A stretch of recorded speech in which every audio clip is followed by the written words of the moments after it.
Today என்ன topics நம்ம பார்க்க போகிறோம் அப்படின்னா 7th தமிழ் புக்கு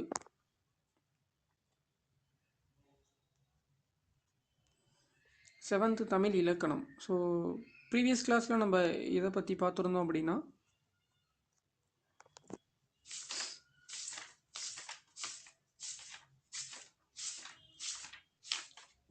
ஓர் அந்த கான்செப்ட் நான் கிளியராக டீச் பண்ணியிருப்பேன். இது சிலபஸில் நமக்கு கொடுத்துருக்குறாங்க.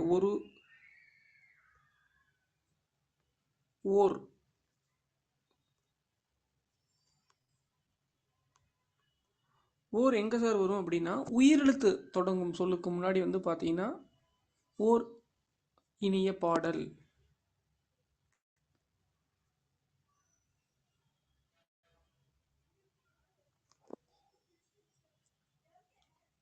ஸோ இந்த மாதிரி தான் வந்து பார்த்தீங்கன்னா உயிரெழுத்துக்கு தொடங்கும் சொல்லுக்கு முன்னாடி வந்து பார்த்தீங்கன்னா ஓர் அப்படிங்கிறத நம்ம பயன்படுத்த வேண்டும். ஓகேங்களா? அந்த தொடரை படித்து பார்க்கணும். தொடரை படித்து பார்க்கும்போது வந்து பார்த்தீங்கன்னா உயிரெழுத்து தொடங்கும் சொல் உங்களுக்கு ரீட் பண்ணும்போதே தெரிஞ்சுக்கலாம். ஓகேங்களா? இந்த இடத்துல உயிரெழுத்து இருக்குது, இதுக்கு முன்னாடி ஓர் அப்படிங்கிற சொற்கள் தான் இடம்பெற வேண்டும் அப்படின்னு சொல்லிட்டு. ஸோ அதுக்கப்புறம் வேறு என்ன எக்ஸாம்பிள் சொல்லலாம் சார் அப்படின்னா, நேற்று நான் நிறையா எழுதி போட்டிருப்போம். ஓர்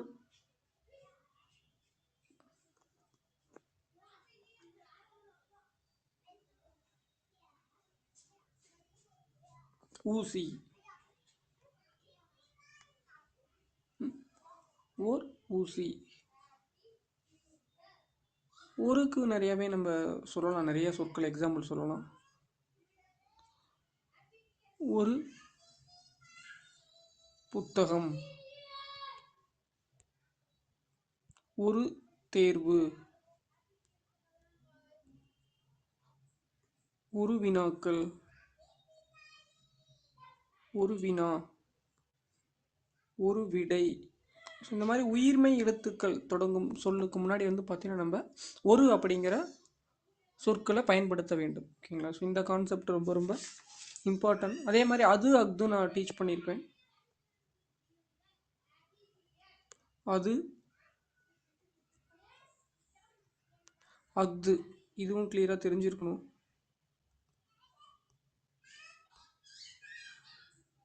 அது எங்கே சார் பயன்படுத்த வேண்டும் அப்படின்னா உயிர்மை எழுத்து தொடங்கும் சொல்லுக்கு முன்னாடி வந்து பார்த்தீங்கன்னா அது பயன்படுத்த வேண்டும். ஓகேங்களா? அது நகரத்திற்கு செல்லும் சாலை. ஓகேங்களா?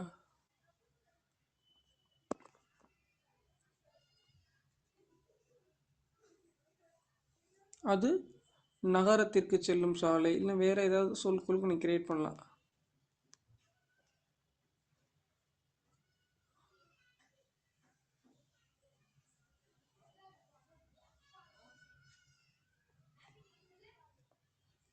அது நகரத்திற்கு செல்லும் சாலை. ஸோ அது மாதிரி வந்து பார்த்தீங்கன்னா வேறு ஏதாவது சொற்கள் கூட அது நன்றாக உள்ளது.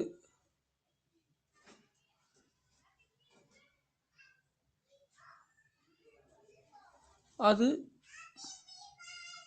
நன்றாக உள்ளது. அஃது வந்து பார்த்தீங்கன்னா உங்களுக்கு உயிரெழுத்து தொடங்கும் சொல்லுக்கு முன்னாடி அஃது ஒரு இனிய பாடல்.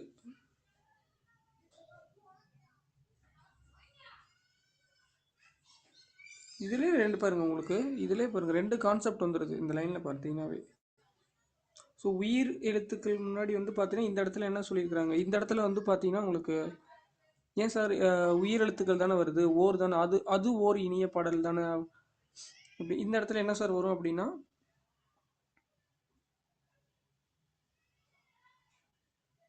அஃது ஓர் இனிய பாடல்.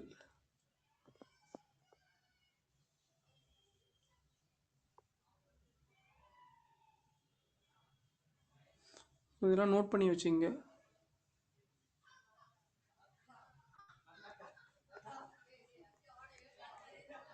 அதுக்கப்புறம் நெக்ஸ்ட் என்ன பார்த்துருந்தோம் அப்படின்னா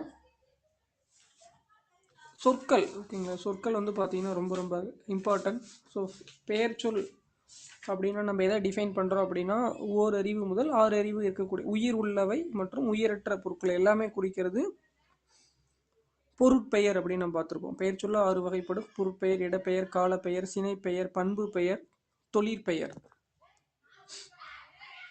ஃபார் எக்ஸாம்பிள் வந்து பார்த்தீங்கன்னா உங்களுக்கு பண்பு பெயர் எதை டிஃபைன் பண்ணுது சார் அப்படின்னா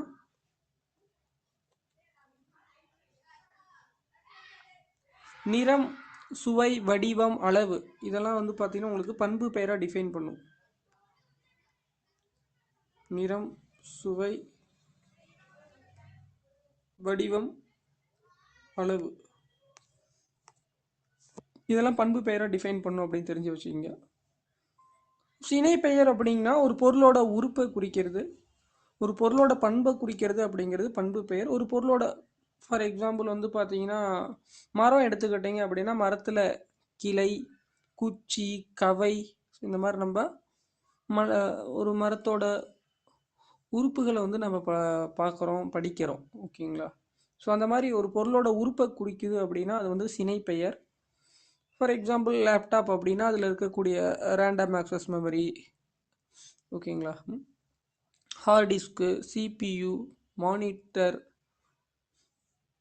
இந்த மாதிரி ஒரு பொருளோட உறுப்பை குறிக்கிறது எல்லாம் வந்து பார்த்தீங்கன்னா சினை பெயர் அப்படின்னு தெரிஞ்சு வச்சுங்க.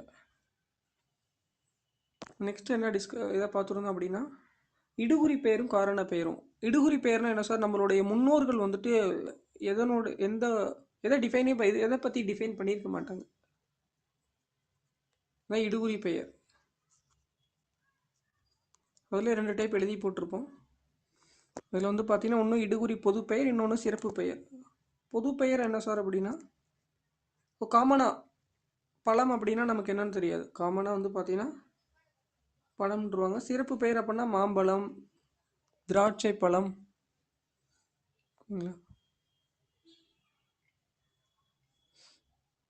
அன்னாச்சி பழம், சீத்தா பழம்.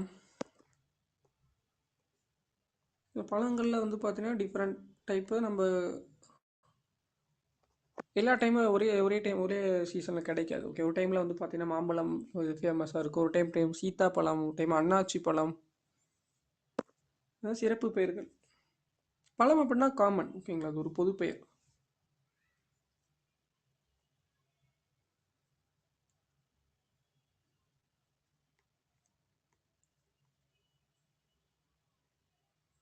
சீத்தா பழம், ஜாக் ஃப்ரூட்டு, அதுக்கப்புறம் வந்து பார்த்தீங்கன்னா உங்களுக்கு வாட்டர்மெலன் கூட பார்த்துருப்பீங்க. சம்மர் டைமில் வந்து பார்த்தீங்கன்னா நம்ம இது பண்ணுறோம். இந்த மாதிரி இடுகுறி பெயர்களுடைய பொது பெயர் என்ன, சிறப்பு பெயர் என்ன அப்படின்னு நீங்கள் தெரிஞ்சு வச்சுருக்கணும். நெக்ஸ்ட்டு காரண பெயர் அப்படின்னு என்னென்னு பார்த்துருந்தோம். அதுவும் ரொம்ப இம்பார்ட்டன்ட். ஸோ காரண பெயர் அப்படின்னா உங்களுக்கு ஒரு பர்பஸ் ஒசரம் ஒரு காரணத்தோடு வச்சுருப்பாங்க. பறக்குது அப்படிங்கிறதுனால அந்த பறவை அப்படின்னு வச்சுருப்பாங்க. அதுலேயும் பறக்கலை அப்படின்னா அது ஏன் பறவைன் அப்படிங்கிற பெயரே வந்திருக்காது. பொது பெயர், சிறப்பு பெயர். ஸோ பறக்கிறதுனால பறவை அப்படின்னு வச்சுட்றாங்க. ஸோ இது காமன். சிறப்பு பெயர் அப்படின்னா ஸோ ஒவ்வொரு பறவைக்குமே பேர் இருக்குது. ஓகேங்களா, காகம், அதுக்கப்புறம் வந்து பார்த்தீங்கன்னா மரங்கொத்தி, துங்கனாங்குருவி, இந்த மாதிரி சமவெளி பறவைகள், நீர்வாழ் பறவைகள், கொக்கு,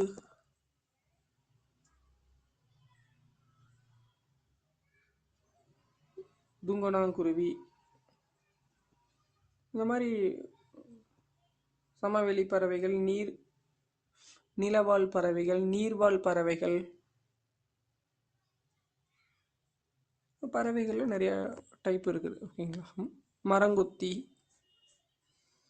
தெரிஞ்சு வச்சுங்க. இதே மாதிரி தான் நமக்கு ஸ்கூல் புக்கில் வந்து பார்த்தீங்கன்னா காரண சிறப்பு பெயர் என்ன கொடுத்துருப்பாங்கன்னா நாற்காலி, வளையல். வளையல் அப்படிங்கிறது கையில் அணிகிறதுனால நம்ம வளையல்னு சொல்கிறோம். இல்லை அப்படின்னா நார்மலாக நம்ம மேத்தமேட்டிக்ஸில் என்ன பண்ணுறோம், ஜாமெட்ரி சர்க்கிளாக யூஸ் பண்ணுறோம். ரவுண்ட் ஷேப் அப்படி நம்ம அதை வந்து ஒரு ரவுண்ட் வட்டம் அப்படி நம்ம பார்க்குறோம். அது வந்துட்டு கையில் அணிகிறதுனால அது வளையல், அதனால சிறப்பு பெயர் வந்துடுது. நாற்காலி 4 பக்கம் இருக்கிறதுனால அது நாற்காலி. ஸோ இந்த எக்ஸாம்பிள்ஸ்லாம் ஸ்கூல் புக்கில் கொடுத்துருக்குறாங்க. அதுக்கப்புறம் அணி பார்த்துருப்போம். ஓகேங்களா? ஸோ அணி ரொம்ப ரொம்ப இம்பார்ட்டன்ட். யாப்பு அணிலாம் சிலபஸில் இல்லையே சார் அப்படின்னு நம்ம டிஃபைன் பண்ண முடியாது. ஓகேங்களா? ஏன்னா யாப்பு அணி வந்து பார்த்திங்கன்னா உங்களுக்கு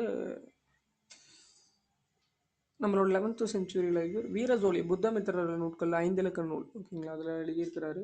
ஸ்கூல் புக்லேயும் இருக்குது. யாப்பு அணி தெரிஞ்சிருக்கணும். கோடிட்ட இடத்தை நிரப்புக அப்படின்னா என்ன பண்ணுவீங்க? கோடிட்ட இடத்தை நிரப்புகுன்னு தான் சிலபஸில் கொடுத்துருக்குறாங்க. எந்த டாபிக்னு டிஃபைன் பண்ணல.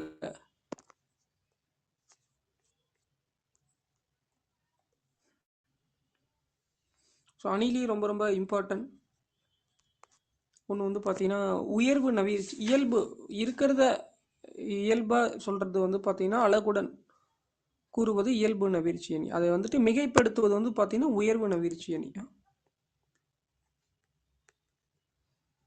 உயர்வு நவீர்ச்சி அணி அப்படின்னா மிகைப்படுத்தி கூறுவது. ஸோ ஒரு தொடரை படித்து பார்க்கும்போது ஓகே இதில் வந்து பார்த்தீங்கன்னா இதை மிகைப்படுத்தி கூறியிருக்கிறாங்கன்னு தெரிஞ்சுக்கலாம்.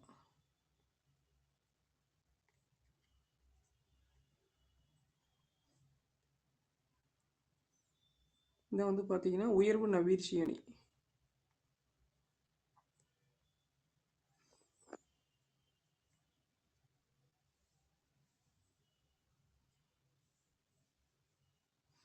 தெரிஞ்சு வச்சுங்க. அடுத்தது வந்து பார்த்தீங்கன்னா மொழித்திறன் பயிற்சி. ஸோ அது எல்லாமே ரொம்ப ரொம்ப இம்பார்ட்டன்ட்.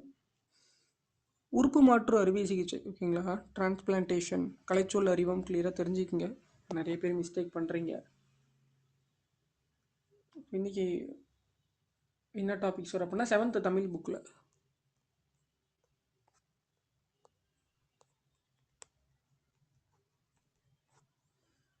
7th தமிழ் புக்கில் ஸோ இதெல்லாம் ரொம்ப இம்பார்ட்டன்ட். பகுத்தறிவு கவிராயர் அப்படின்னா வந்து பார்த்தீங்கன்னா உடுமலை நாராயணன். இதெல்லாம் உங்களுக்கு பொருந்தாத இணை. ஏன்னா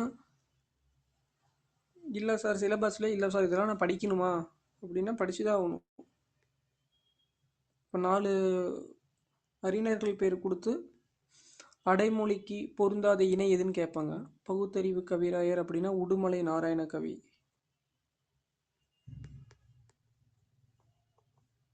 நீ இலக்கியம் 15 கொஸ்டினில் எப்படி வேணால் கேட்கலாம். ஏன்னா இதுலேயே கூட உங்களுக்கு பாடல் வரிகளை கூட கேட்கலாம். ஓகேங்களா? பகைவரை வென்றதை பாடுவது இலக்கியம் அப்படின்னு சொல்லி சரியான சொற்றொடரை தேர்ந்தெடுங்க அப்படிம்பாங்க. ஸோ நீங்கள் படித்து தெரிஞ்சிருந்தால் தான் தெரிய முடியும், எழுத முடியும். இல்லை அப்படின்னா வேறு ஏதாவது சொற்றொடரை தேர்ந்தெடுத்துட்டிங்கனாலும் கஷ்டம். ஸோ அதனால் எல்லாமே ஒரு டைம் தமிழ் படிச்சிடணும். படித்து என்ன பொருள் தானே தெரிஞ்சுக்கிறீங்க. நம்ம புதுசாக வரிகள் ஒன்றும் யாருமே எழுத போகிறது கிடையாது. அந்த மாதிரிலாம் கேட்கல. TNPSC already defined. என்ன அது ஒரு எப்படி கொஷின் எப்படி உங்களுக்கு இலக்கணம் தமிழ் இலக்கணம் தெரிஞ்சிருக்குதா அப்படின்னு தான் கேட்குறாங்க.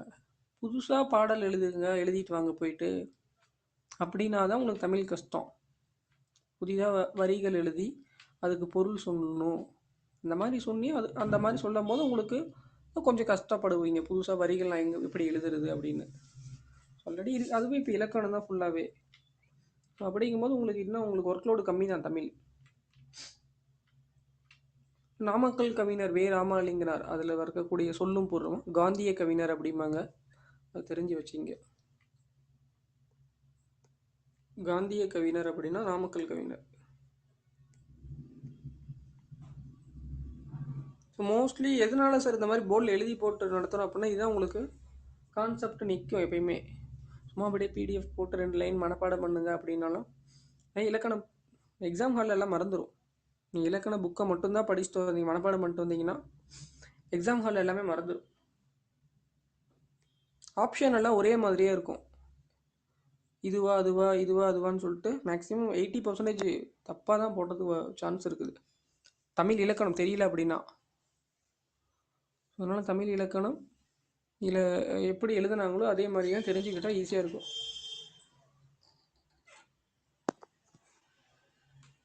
இதெல்லாம் இந்த யூனிட்டில் வரக்கூடிய சொல்லும் பொருளும் எல்லாமே ரொம்ப இம்பார்ட்டன்ட். ஓகேங்களா? லோயர் லெவல்லேருந்தே கொஷின்ஸ் கேட்குறாங்க.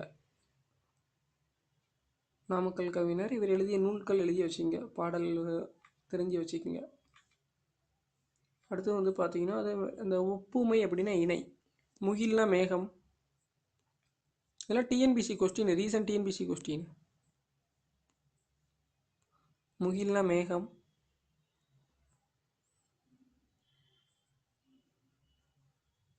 ஒப்புமை அப்படின்னா இணை. எல்லாருமே ஒரே வேலை படிக்கிறாங்க, அதே வேலை தான் நானும் படிப்பேன் அப்படின்னாலாம் வர எக்ஸாம்ஸ்லாம் கிளியர் பண்ணுறது கஷ்டம். எல்லாமே மனப்பாடம் தான் சார் பண்ணுறாங்க, புரிஞ்சுலாம் இது வரைக்கும் யாருமே படித்ததே கிடையாது அப்படின்னா எக்ஸாம்ஸில் அன்றைக்கி தான் தெரியும். வர எக்ஸாம்ஸில் அன்றைக்கி இப்போ எக்ஸாம் ஹாலில் தான் தெரியும் என்னுடைய எஃபெக்ட்லாம். ஏன்னா ஒருமை பன்மை தன்மை முன்னிலை படற்கை இதெல்லாம் தெரியாமல் நிறுத்தற் குறியீடு சொற்குறுக்கத்தில் வந்து பார்த்தீங்கன்னா கார் புள்ளியா அரை புள்ளியா முக்கார் புள்ளியா எந்த இடத்துல சும்மா ஜென்ரலாக கேட்டாங்களும் எழுத முடியாது.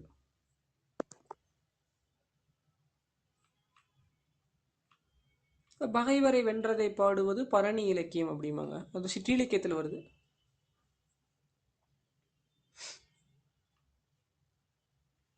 நெக்ஸ்ட்டு யூனிட் வந்து பார்த்தீங்கன்னா பேச்சு மொழியும் எழுத்து மொழியும். ஸோ இது கண்டிப்பாக நீங்கள் தெரிஞ்சுதான் இருக்கணும். ஏன்னா பேச்சு மொழி எழுத்து மொழிங்கிறது சிலபஸ்லேயே கொடுத்துருக்குறாங்க. பேச்சு வழக்கை எழுத்து வழக்காக மாற்றுக, எழுத்து வழக்கை பேச்சு வழக்காக மாற்றுக அப்படின்னு சொல்லிட்டு. ஸோ அதனால் நானுமே சிலபஸில் கொடுத்துருப்பேன். இந்த புக்கு கம்பைன்ட் புக்கு ரெடி பண்ணதில் பேச்சு மொழி எழுத்து மொழி கொடுத்துருப்பேன். இந்த யூனிட்டை கிளியராகவே நீங்கள் ப்ரிப்பேர் பண்ணி தான் ஆகணும். ஆக்சுவலாக தொடக்க காலத்தில் மனிதர்கள் வந்து எப்படி இது பண்ணாங்க அப்படின்னா குழுக்களாக தான் வாழ்ந்தனாங்க. தொடக்க காலத்தில் மனிதர்கள் தனித்தனி குழுக்களாக வாழ்ந்து வந்தனர். ஸோ ஃபஸ்ட்டு வந்து பார்த்தீங்கன்னா இன்றைக்கி நம்ம பேசுகிற மாதிரிலாம் அவங்களுக்கு வந்துட்டு ஒளியை அடிப்படையாக தான் இது பண்ணியிருக்கிறாங்க. ஒளி குறியீடுகளை உருவாக்கி கொண்டனர் அப்படின்ட்டு இருக்கிறாங்க. ஒரு சில படத்தில் கூட காட்டில் ஃபாரஸ்ட்லாம் பார்த்தீங்கன்னா ஒளி குறியீடுகள் பயன்படுத்தி தான் இது பண்ணியிருக்கிறாங்க அப்படின்ட்டு இருப்பாங்க.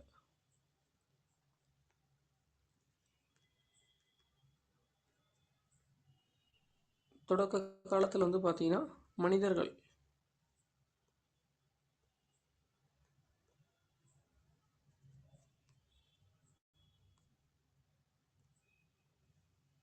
தனித்தனி குழுக்களாக வாழ்ந்து வந்தனர்.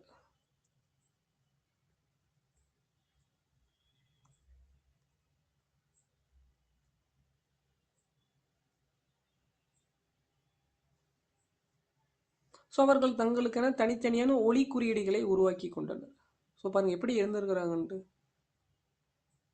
ஸோ இன்றைக்கெலாம் பாருங்கள் ஒரு குழு ஆரம்பிக்கிறேன்னு சொல்லிட்டு 20 பேர் சேர்ந்துக்கிட்டு சீட் ஃபண்ட் நடத்தி நிறைய பேர் மோசடி பண்ணுறதுலாம் நியூஸ்லேயே பார்க்குறோம் நம்ம.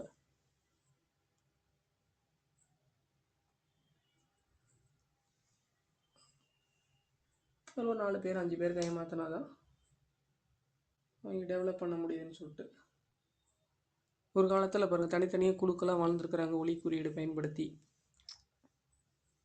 இன்றைக்கி வந்து பார்த்திங்கன்னா குழுன்னு சொல்லிட்டு 20 பேர் சேர்ந்து ஒரு குழு ஆரம்பித்து இல்லை 5 பேர் வந்து பார்த்திங்கன்னா மோசடி பண்ணிடுறாங்க.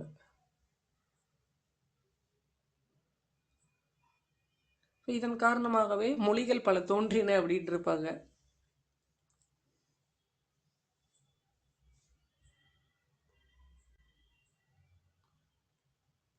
நோட் பண்ணி வச்சுங்க,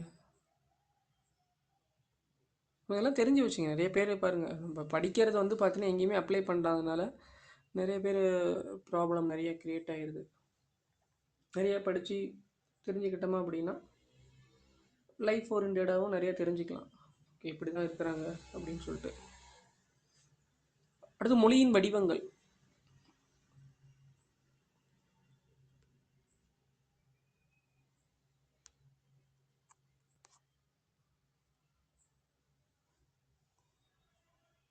ஆக்சுவலாக முதல்நிலை மொழியோட முதல்நிலை எதை டிஃபைன் பண்ணுறாங்கன்னா பேசுவதும் கேட்பதும். இப்போ நான் பேசுகிறது நீங்கள் கேட்குறீங்க, இதான் மொழியோட முதல்நிலை. நான் பிடிஎஃப் போட்டு எக்ஸ்பிளைன் பண்ணுறதை விட நான் பேசுகிறது நீங்கள் கேட்குறீங்க,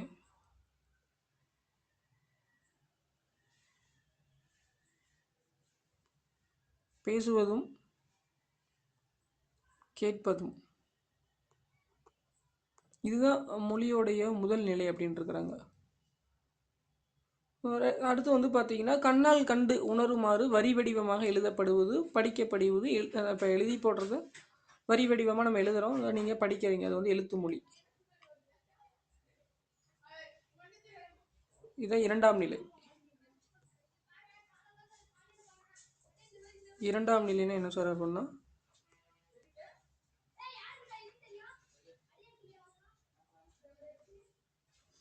எழுதப்படுவது, எழுதப்பட்டு படிக்கப்படுவது, வரி வடிவமாக எழுதப்பட்டு படிக்கப்படுவது. வரி வடிவம் எழுதி வச்சிருக்கேன்.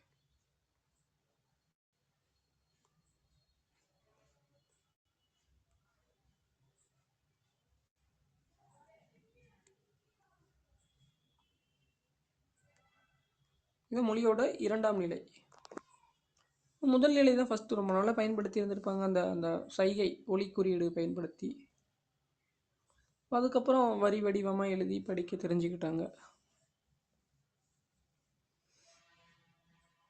அதை நேரில் காண இயலாத நிலையில் செய்தி என்ன வந்து பார்த்திங்கன்னா தெரிவிக்க எழுத்து மொழி உதவுகிறது அப்படின்ட்டு இருப்பாங்க. ஓகேங்களா. நம்ம நியூஸ் பேப்பர் ரீட் பண்ணுறோம், எதுக்கு நியூஸ் பேப்பர் ரீட் பண்ணுறோம் சார் அப்படின்னா, நம்ம டைரெக்டாக அங்கே போய் பார்க்க முடியாது, தெரிஞ்சிக்கவும் முடியாது. ஸோ அதனால் நியூஸ் பேப்பரில் வரதை தெரிஞ்சுக்கிறோம், பார்த்து படித்து தெரிஞ்சுக்கிறோம். எழுத்து மொழியாக வருது. ஸோ மனிதர்களுடைய சிந்தனைகள் காலம் கடந்து வாழ்வதற்கும் எழுத்து மொழி தான் காரணம். எதனால் சார் அப்படின்னா, இன்றைக்கும் சங்க இலக்கிய நூல்கள் அப்படின்னு நம்ம படிக்கிறோம், படிப்பாங்க, படித்தாங்க. ஸோ காலம் கடந்து வாழ்வதற்கும் எழுத்து மொழி தான் ரொம்ப இம்பார்ட்டன்ட்.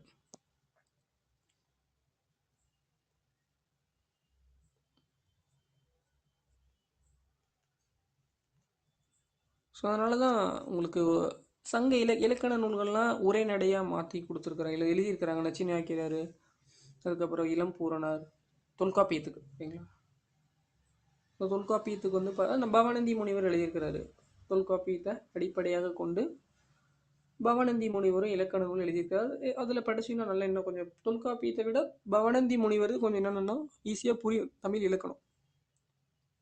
எல்லாத்தையுமே வந்து பார்த்தீங்கன்னா நல்லா ஈஸியாக உங்களுக்கு எழுதி பாருங்க பவனந்தி முனிவர்.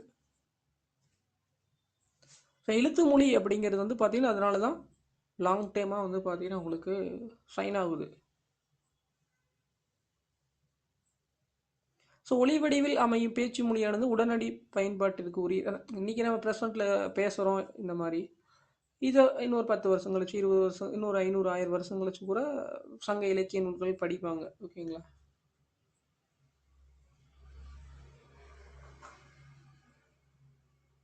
இப்போ வரி வடிவில் அமையும் எழுத்து மொழி நீண்ட காலத்திற்கு உரியது அப்படின்னு தெரிஞ்சு வச்சுங்க. தமிழ் மொழி பேச்சு எழுத்து இரண்டு வடிவங்களும் பயன்பாட்டில் இருக்குது. பேச்சு மொழி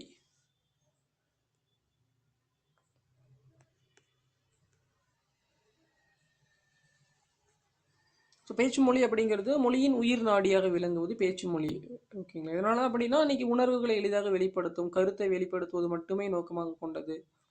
ஓகேங்களா. பேசப்படும் சொற்கள் மட்டுமன்றி பேசுபவரின் உடல் மொழி, நான் பேசுறதுல ஏற்றம் இறக்கம், இதெல்லாம் வந்து பார்த்தீங்கன்னா பேச்சு மொழியினுடைய சிறப்பு கூறுகளாகவும் இருக்கும். ஓகேங்களா. ஃபார் எக்ஸாம்பிள் இன்றைக்கி நம்ம சங்க இலக்கியம் படிக்கிறோம் அப்படின்னா இதனுடைய ப்ளஸ்ஸோ மைனஸோ தெரியாமல் இருக்கலாம். ஓகேங்களா. ஒரு 1000 வருஷம் கழிச்சு அன்னைக்கு ஒரு மாதிரி டீச் பண்ணுறாங்க, படிக்கிறாங்க, தெரிஞ்சுக்கிறாங்க அப்படின்னா ஸோ அந்த டைமில் எப்படி வந்து பார்த்தீங்கன்னா ஏற்ற இறக்கம், அந்த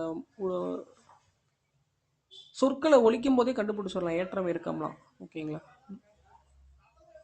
அதுதான் வந்து பார்த்தீங்கன்னா பேச்சு மொழியோடைய சிறப்பு கூறுகள். பட் எழுத்து மொழி அப்படி கிடையாது.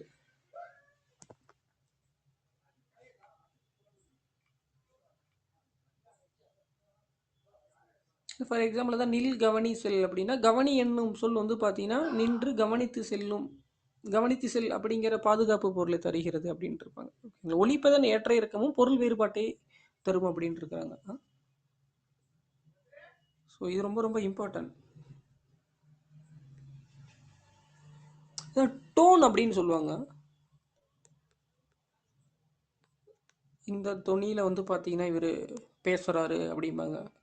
பழைய படங்கள்லாம் இப்போ எடுத்து பார்த்தீங்கன்னா பாருங்கள், சிவாஜி கணேசன் நடித்த படத்தெல்லாம் வந்து பார்த்தீங்கன்னா ஒரு இதில் சொல்லியிருப்பாங்க. சிவா வந்து வந்து பார்த்தீங்கன்னா ஒரு ஒரு பரிசு கொண்டு வந்து கொடுத்துருப்பாங்க. அது அரசி அப்படின்னு சொல்லி, அரசி கொண்டு வந்து கொடுக்குற பரிசு வந்து பார்த்தீங்கன்னா ஒரு சிவாஜி கணேசன் வந்து பார்த்தீங்கன்னா வாங்க மாட்டார். ஓகேங்களா. என்ன சொல்லுவார் அப்படின்னா, ஒரு நல்ல லைன் மறந்துடுச்சு டப்புன்னு, செல்வாக்கை வந்து பார்த்தீங்கன்னா சொல்வாக்கால் வாங்க முடியாது அப்படின்ட்டு இருப்பாங்க. அதுக்கப்புறம் அவருக்கு பக்கத்தில் இருந்த ஒருவரை சொல்லியிருப்பார், பரிசு வாங்கியிருக்கலாமே அரசிக்கிட்ட இருந்து. எதனால் நான் வாங்கலை அப்படின்னா, டோன், இந்த தொனி, பேசுன தொனி சரியில்லை அப்படின்ட்டு இருப்பேன். ஓகேங்களா? அதுதான் வந்து பார்த்தீங்கன்னா நமக்கு ஒலிப்பதன் ஏற்ற இறக்கம் வந்து பொருள் வேறுபாட்டை தரும் அப்படின்ட்டு இருக்கிறாங்க.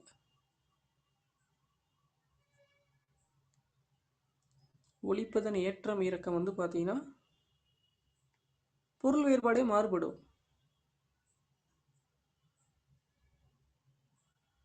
ஸோ அதிலிருந்தே தெரிஞ்சுக்கலாம் இவங்க வந்து பார்த்தீங்கன்னா இந்த பர்பஸ்க்கோசரம் தான் இது பண்ணுறாங்க அப்படின்னு சொல்லிட்டு. ஸோ இந்த டோன் வச்சே கண்டுபிடிச்சிடலாம் அப்படிங்கிறாங்க. ஒருத்தருடைய பேசுகிறத வச்சு, ஒளியோட ஏற்றம் இறக்கத்தை வச்சு இவங்க எந்த மாதிரி பாயிண்ட் ஆஃப் வியூவில் பேசுகிறாங்க அப்படிங்கிறது தெரிஞ்சுக்கலாம். இவங்க ஒரிஜினலாக கல்வி கற்றுத்தராங்களா இல்லை சும்மா வந்து பார்த்தீங்கன்னா மார்க்கெட்டிங் பண்ணுறாங்களா அப்படின்னு கண்டுபிடிச்சிடலாம். ஒரிஜினலாக கல்வி கற்றுக் கொடுக்கறதுக்கும் ஒரு மார்க்கெட்டிங், ஒரு பிஸ்னஸ் மேன் மாதிரி பேசுகிறதுக்கும் நீங்கள் எல்லாம் எதை பார்த்து வேணால் ஈஸியாக ஃபைண்ட் அவுட் பண்ணிடலாம். ஏன்னா அந்த டோன்லாம் வந்து தெரிஞ்சுதாவே இந்த வேர்டுக்கு மீனிங் தெரிஞ்சாவே நிறையா விஷயங்கள் நீங்களே ஈஸியாக ஃபைண்ட் அவுட் பண்ணிடலாம். வெளியே ஈவன் அட்மாஸ்பியராக இருந்தாலும் சரி, வெளியே எந்த பிரச்சனையாக இருந்தாலும் இந்த டோனை வச்சு நீங்கள் என்ன பண்ணிடலாம், இந்த பிரச்சனைக்கு இவங்க சால்வ் பண்ணுறாங்களா இல்லை அவங்க இந்த பிரச்சனையிலேருந்து விலகிறதுக்கு வந்து பார்த்தீங்கன்னா ஏதோ ஒன்று பதில் சொல்கிறாங்களா அப்படிங்கிறத கண்டுபிடிச்சிடலாம்.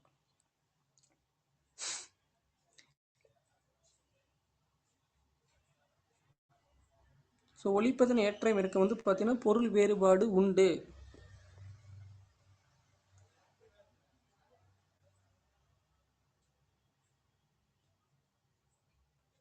ஸோ அதெல்லாம் நல்ல ஒரு செல்வாக்கை கொடுத்து என்ன சொல்லியிருக்கோம், சொல்வாக்கை வாங்க முடியாது அப்படின்ட்டு இருப்பாரு. அதுக்கு வந்து பார்த்தீங்கன்னா அதாவது ஒரு gift மாதிரி கொடுத்துருப்பாங்க. அது வந்து பார்த்தீங்கன்னா வே ஆஃப் அப்ரோச் டிஃப்ரெண்ட்டாக இருந்திருக்கும். ஸோ அதுக்கப்புறம் அவர் சொல்லுவார், டோன் சரியில்லை, கொடுத்து பேசுகிற தொனி சரியில்லை அப்படின்ட்டு இருப்பாரு.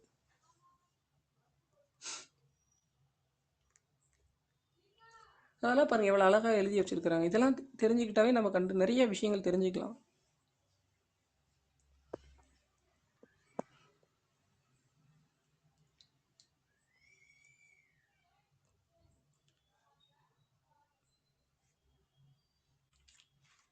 ஸோ இதுதான் ரொம்ப ரொம்ப இம்பார்ட்டன்ட். கல்வி கற்கிறதுல வந்து பார்த்தீங்கன்னா நிறைய விஷயங்கள் நம்ம டே பை டே லைஃப்பில் தெரிஞ்சுக்கலாம். இப்போ எவ்வளோ வீடியோ எவ்வளோ இதில் பார்க்குறீங்க, பேசுகிறாங்க, அழகாக ஐடென்டிஃபை பண்ணிடலாம் ஓரளவுக்கு.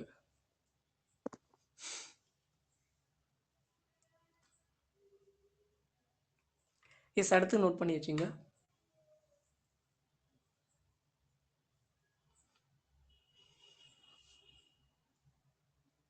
அதான் என்னால் போக முடியாது அப்படின்னு ஒரு சொல்லும்போது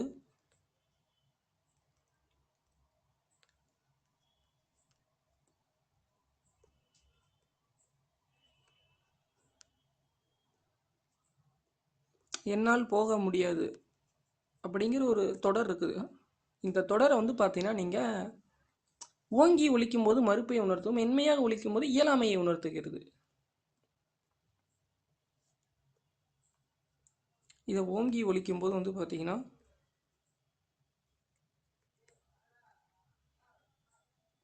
கொஞ்சம் இதான் சொல்கிறீங்க அப்படிங்கும்போது என்ன மறுப்பை உணர்த்தும். என்னாலலாம் போக முடியாதுன்னா அப்படிங்கன்னா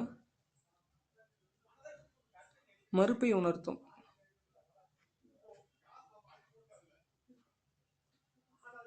நானே இப்போ ரீசெண்டாக ஒரு ஸ்டூடெண்ட்டுக்கு ஒரு ஃபோன் பண்ணி கேட்டேன், என்னவா ஒரு ஸ்லாங்கே வந்து பார்த்தீங்கன்னா வேறு மாதிரி இருக்குது கிளாஸ் வந்து பார்த்தீங்கன்னா. ஓகேங்களா? ஸோ அதிலிருந்தே தெரிஞ்சிருது மறுப்பை உணர்த்துகிறது அப்படின்னு. பேசும்போதே கண்டுபிடிச்சிடலாம். இல்லை ஏதோ பிரச்சனை அப்படின்னா அவங்க பேசுகிறத வச்சு நம்ம என்ன பண்ணிடலாம், ஈஸியாக நீங்கள் ஃபோன்லேயே கண்டுபிடிச்சிடலாம். இங்கே வந்து பார்த்தீங்கன்னா ஒரிஜினலாக உண்மையை சொல்கிறானா பொய்யை சொல்கிறானான்னு. ஸோ மென்மையாக ஒலிக்கும் போது இயலாமையை உணர்த்துகிறது. ஸோ அதான் அவங்களோட பேசுகிற பேச்சு, ஒலியோட ஏற்ற இறக்கம், இதை வச்சே ஃபைண்ட் அவுட் பண்ணிடலாம் பர்சனை.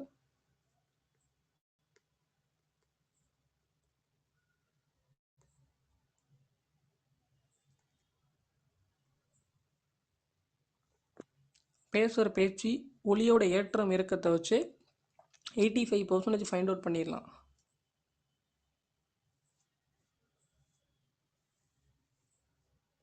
ஏதாவது இருந்தாலும் ஓகே, சப்ஜெக்ட் நாலேஜ் இருந்தாலும் இல்லை, தெரியுது தெரியல அப்படிங்கிறது எல்லாமே கண்டுபிடிச்சிடலாம். ஒளியோட ஏற்றம் இறக்கத்தை வச்சு வந்து பார்த்தீங்கன்னா எல்லாமே ஐடென்டிஃபை பண்ணிடலாம். அதான் ஒரு தொடரில் எந்த சொல்லுக்கு நம்ம அழுத்தம், இந்த இப்போ ஃபார் எக்ஸாம்பிள் இதில் எந்த சொல்லுக்கு அழுத்தம் கொடுக்குறோமோ அதற்கேற்ப பேச்சு மொழியும் பொருளும் வேறுபடும். ஓகேங்களா? அதுதான் சில எக்ஸாம்ஸ்லாம் கொடுத்துருக்குறாங்க, ஒரு டைம் ரீட் பண்ணிங்கன்னா தெரிஞ்சுக்கலாம்.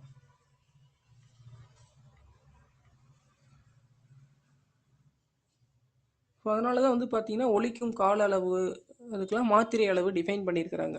ஓகேங்களா? ஒலிக்கும் கால அளவு மாத்திரை டிஃபைன் பண்ணதெல்லாம் இந்த மாதிரி ஒலியோட ஏற்றம் இறக்கமும் வந்து பார்த்தீங்கன்னா ஒரு இடத்திற்கு இடம் மாறுபடுங்கிறதும் தெரிஞ்சுக்கங்க பேச்சு மொழியில். பட் எழுத்து மொழியில் அப்படி கிடையாது. ஓகேங்களா? ஸோ இன்றைக்கி வந்து திருவள்ளுவர் ஸோ அன்றைக்கி திருக்குறள் எழுதும்போது கூட திட்டி கூட எழுதியிருப்பார், இந்த மாதிரிலாம் இருக்கிறீங்களே பண்ணுறீங்களே தெரியாமல் அப்படின்னு திருவள்ளுவர் அன்னைக்கு ஒரு தாட்டில் எழுதியிருப்பார். ஓகேங்களா? இன்றைக்கி நமக்கு அது வந்து பார்த்தீங்கன்னா கேஷுவலாக நம்ம எடுத்துகிட்டு போகிறோம், திருக்குறள் தானே அப்படின்னு சொல்லிட்டு. அன்றைக்கெலாம் திருவள்ளுவர் கூட வான் கூட பண்ணியிருப்பார், அந்த மாதிரி பண்ணி சொல்லி கொடுத்துருப்பாரு. பட் நமக்கு தெரியாது யாருக்குமே. திருவள்ளுவர் எழுதி வச்சுருக்காரு, படிக்கிறோம், தெரிஞ்சுக்கிறோம் அப்படிங்கிறோம். ஸோ திருவள்ளுவருக்கு தான் தெரியும், நான் அன்றைக்கி வாழ்ந்த மனிதர்களுக்கு தான் தெரியும் திருவள்ளுவர் எதனால் வந்து பார்த்திங்கன்னா திருக்குறள் எழுதி ஒரு சில இதெல்லாம் வந்து பார்த்திங்கன்னா ஹார்டாகவே எழுதி சொல்லியிருக்கிறாரு. இப்போ கல்வியெலாம் பாருங்கள். ஸோ இன்றைக்கி நம்ம நார்மலாக திருக்குறள் நம்ம படித்து எக்ஸாமில் எழுதிடுறோம். மேபி இருக்கும், இல்லாமலாம் வந்து பார்த்தீங்கன்னா எல்லாருமே வந்து பார்த்தீங்கன்னா உங்களுக்கு டைரெக்டாகவே ரொம்ப இவ்வளோதான் அப்படிங்கிற மாதிரி டிஃபைன் பண்ணியிருக்க மாட்டாங்க, சொல்லியிருப்பாங்க. வார்ன் பண்ணியிருப்பார் திருவள்ளுவர்.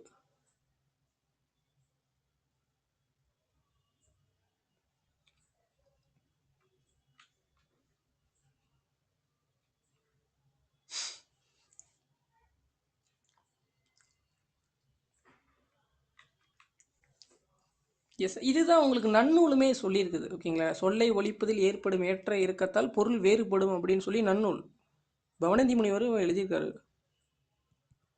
நன்னூலே வந்து பார்த்தீங்கன்னா ஒழிக்கிறது வந்துட்டு பொருள் வேறுபடும் அப்படின்ட்டு இருக்கிறாங்க.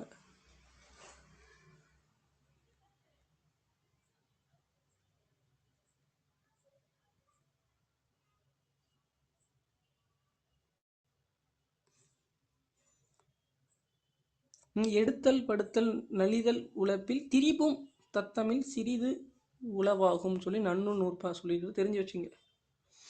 வரதராசனுடைய ஒரு கோட்பாடு, ஒரு கோட்ஸ் கொடுத்துருக்குறாங்க, தெரிஞ்சு வச்சுங்க. அடுத்து வட்டார மொழி. இதே சார் இவ்வளோ தூரம் நம்ம டிஸ்கஷன் பண்ணுறோன்னா, இவ்வளோ தூரம் தெரிஞ்சுக்கிறோம் அப்படின்னா மேக்ஸிமம் நீங்கள் நிறைய பர்சன் கண்டுபிடிச்சிடலாம். ஃபோன் கால்லேயே நீங்கள் என்ன பண்ணிடலாம், ஒளியோட ஏற்றத்தை இறக்கத்தை வச்சு ஈஸியாக ஃபைண்ட் அவுட் பண்ணிடலாம். உண்மையை சொல்கிறானா, பொய் சொல்கிறானா, இல்லை இவனே ஒரு தொடரை கிரியேட் பண்ணுறானா, இல்லாத ஒன்று வந்துட்டு இருக்கிற மாதிரி சொல்கிறானா, இருக்கிறத இல்லாத மாதிரி சொல்கிறானா அப்படின்னு ஈஸியாக ஃபைண்ட் அவுட் பண்ணிடலாம். நெக்ஸ்ட்டு வட்டார மொழி.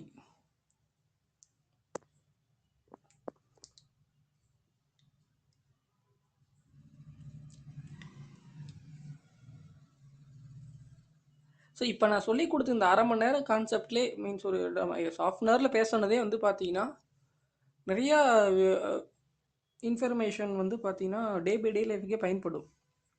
ஓகேங்களா? நீ கிராமமாக இருக்கலாம், சிட்டியாக இருக்கலாம், மெட்ரோபாலிட்டனாக இருக்கலாம், எனிவேர் எனி பிளேஸ். ஓகேங்களா? ஸோ ப்ராப்ளம்ஸ் அப்படிங்கிறது டே பை டே லைஃப்பில் எல்லாத்துக்குமே இருக்குது. அந்த ப்ராப்ளம்ஸ்லாம் இந்த மாதிரி படித்து இவ்வளோ விஷயங்கள் இருக்குதுன்னு தெரிஞ்சுக்கிட்டீங்க அப்படின்னா இது சொல்யூஷன் நீங்களே என்ன பண்ணலாம், ஓரளவுக்கு ஃபைண்ட் அவுட் பண்ணலாம். ஸோ அதனால தான் எஜுகேஷன் அப்படிங்கிறது பெரிய அளவுக்கு நீங்கள் சம்பாதிக்கலனாலும் நார்மலாக ஓரளவுக்கு தெரிஞ்சிருக்கணும் எல்லாமே.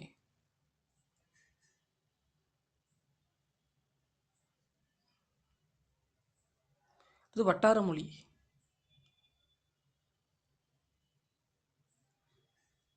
வட்டார மொழி அப்படிங்கிற ரீஜனல் லாங்குவேஜ். ஃபார் எக்ஸாம்பிள் இன்னைக்கு தருமபுரி சைடில் ஒரு மாதிரியான பேச்சு இருக்கும். இதே திருநெல்வேலி சைடு போனீங்க, மதுரை திருநெல்வேலி தென் மாவட்டங்களில் வந்து பார்த்தீங்கன்னா ஒரு மாதிரியான ஒரே மொழியின் வெவ்வேறு வடிவங்களை வட்டார மொழி அப்படிம்பாங்க. மனிதர்கள் வாழ்வியல் சூழலுக்கு ஏற்ப மாறுபடும் அப்படின்ட்டு இருப்பாங்க. பேச்சு மொழி இடத்திற்கு இடம் மாறுபடும்.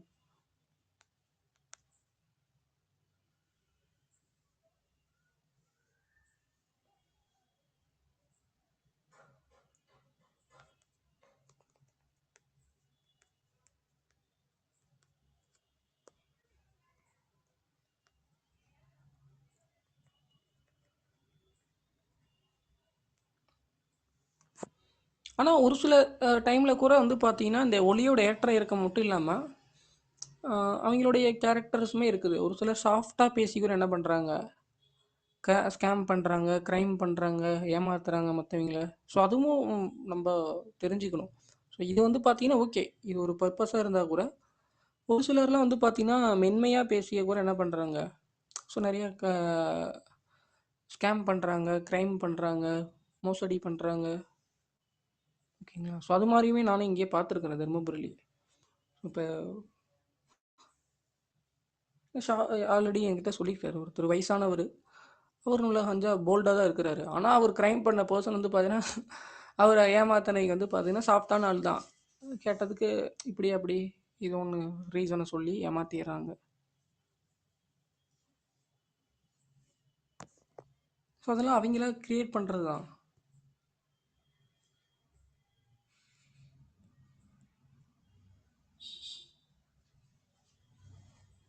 ஸோ அதான் உங்களுக்கு வட்டார மொழி அப்படிங்கிறது வந்து பார்த்தீங்கன்னா இடத்திற்கு இடம் மாறுபடும். ஒரே மொழியின் வெவ்வேறு வடிவங்களை வட்டார மொழி அப்படின்னு இருப்பாங்க. ஃபார் எக்ஸாம்பிள் கீது அப்படிங்கிறது தமிழகத்தின் ஒவ்வொரு பகுதியிலும் ஒவ்வொரு வகையாக சொல்லுவார். ஓகேங்களா? இருக்குது அப்படிங்கிறது நீங்கள் சவுத்தில் பாருங்கள்.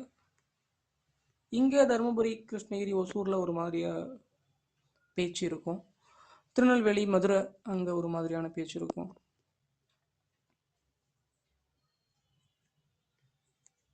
எல்லா இடத்துலையும் ஒரே மாதிரி இருக்காது.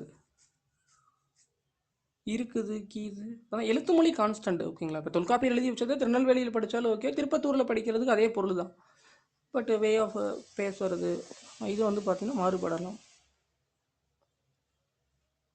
இருக்குது, கீது அப்படிங்கிறத இந்த சொற்கள்லாம் நீங்கள் சொல்லும் போது ஒவ்வொரு இடத்துலையும் ஒவ்வொரு மாதிரியாக இருக்கும் அப்படின்ட்டு இருப்பாங்க. இதான் வட்டார வழக்குகள், ரீஜனல் லாங்குவேஜ். கிளைமொழி.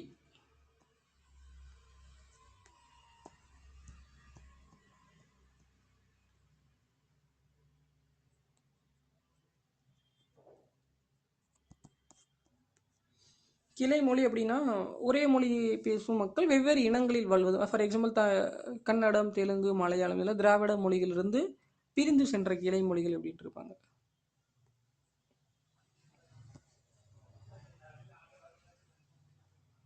இப்போ தமிழ் இந்த 3 3 இந்த மாதிரி நம்ம 3ன்னு படிக்கிறோம். மலையாளம், தெலுங்கு, கன்னடத்தில் வேறு மாதிரி வரும். வேறு மாதிரி வந்து பார்த்திங்கன்னா சொற்களை ஒலிப்பார்கள். ஆனால் பொருள் மாறுபடாது.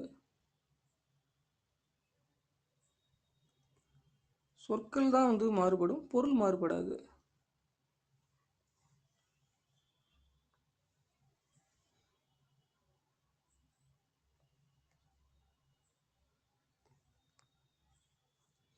ஓகேங்களா?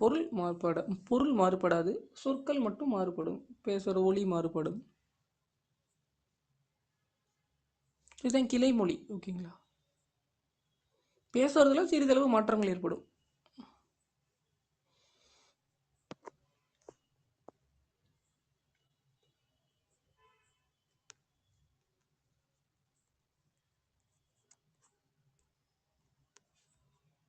அடுத்து எழுத்து மொழி. எழுத்து மொழி அப்படிங்கிறது வரி வடிவம். ஸோ இன்றைக்கி நம்ம ஓரளவுக்கு ஈஸியாக இந்த மாதிரி எல்லாம் பாருங்கள். முன்னாடி எழுத்துக்கள்லாம் தெரியாது உங்களுக்கு. கல்வெட்டுக்கள் இருக்கிற எழுத்தெல்லாம் படித்து பொருள் தெரியறதுலாம் மிக பெரிய விஷயம். ஸோ அதுக்கெல்லாம் ஆர்கியாலஜி டிபார்ட்மெண்ட் இருக்கிறாங்க. ஸோ அவங்க ஃபைண்ட் அவுட் பண்ணுறாங்க. தொல்லியல் துறை அகழாய்வுகள் மேற்கொள்கிறாங்க. எந்த எழுத்து எப்படி எழுதி வச்சாங்க, என்ன ஏது, யார் வாழ்ந்தாங்க, எதுக்காக எழுதி வச்சாங்க. ஓவியங்கள் பார்த்து ஓரளவுக்கு நமக்கு தெரிஞ்சுக்க முடியுது. ஸோ இதுதான் அப்படின்னு சொல்லி.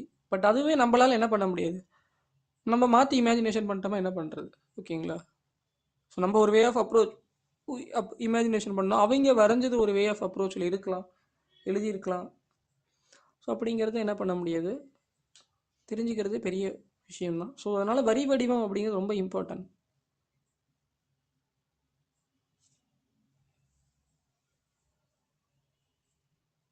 காலத்துக்கு ஏற்ப வந்து பார்த்தீங்கன்னா வரி வடிவம் மாறிக்கொண்டே தான் வருது.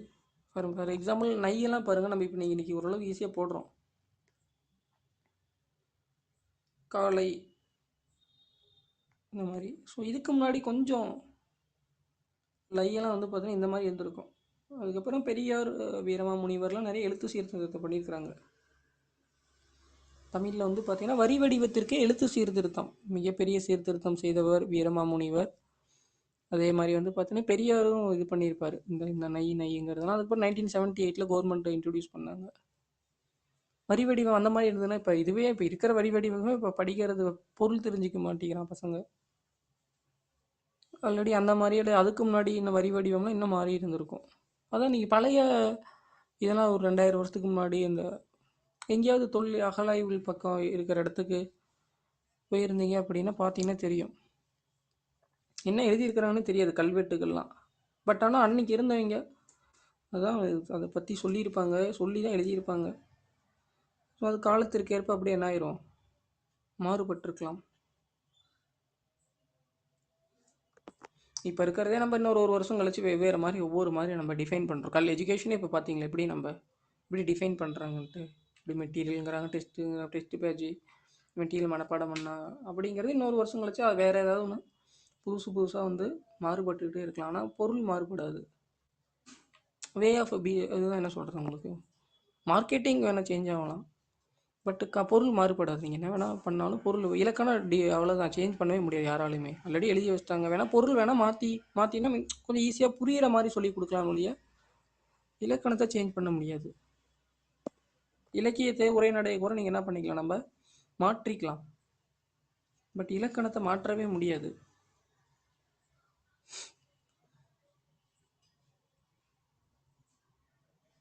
அடுத்த டாபிக் வந்து பார்த்தீங்கன்னா பேச்சு மொழியும் எழுத்து மொழி. பேச்சு மொழியை வந்துட்டு உலக வழக்குங்கிறாங்க, எழுத்து மொழியை இலக்கிய வழக்கு. ஓகேங்களா? அதான் எழுத்து மொழியை வச்சு தான் நம்ம இன்றைக்கி நிறைய லிட்ரேச்சர் எழுதுகிறோம்.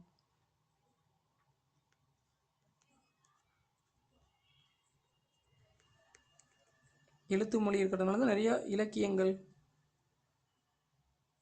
உரைநடைகள், புதினங்கள், சிறுகதைகள் இதெல்லாம் நம்ம பார்க்குறோம். இதுதான் கொடுத்துருப்பாங்க, ஒரு டைம் ரீட் பண்ணிங்கன்னா தெரிஞ்சுக்கலாம். நல்லா சாப்பிட்டான் அப்படிங்கிறது பேச்சு மொழி, நன்றாக சாப்பிட்டான் என்பது எழுத்து மொழி. இதெல்லாம் கொஷினில் கேட்குறாங்க. ஓகேங்களா? பேச்சு வழக்கை எழுத்து வழக்காக மாற்றுகன்னு கொஷினில் டிஎன்பிசியில் சிலபஸ்லேயே தெளிவாக கொடுத்துட்டாங்க. எழுத்து வழக்கை பேச்சு வழக்காக மாற்றுக அப்படின்னு கொஷின் கண்டிப்பாக கேட்பாங்க. நன்றாக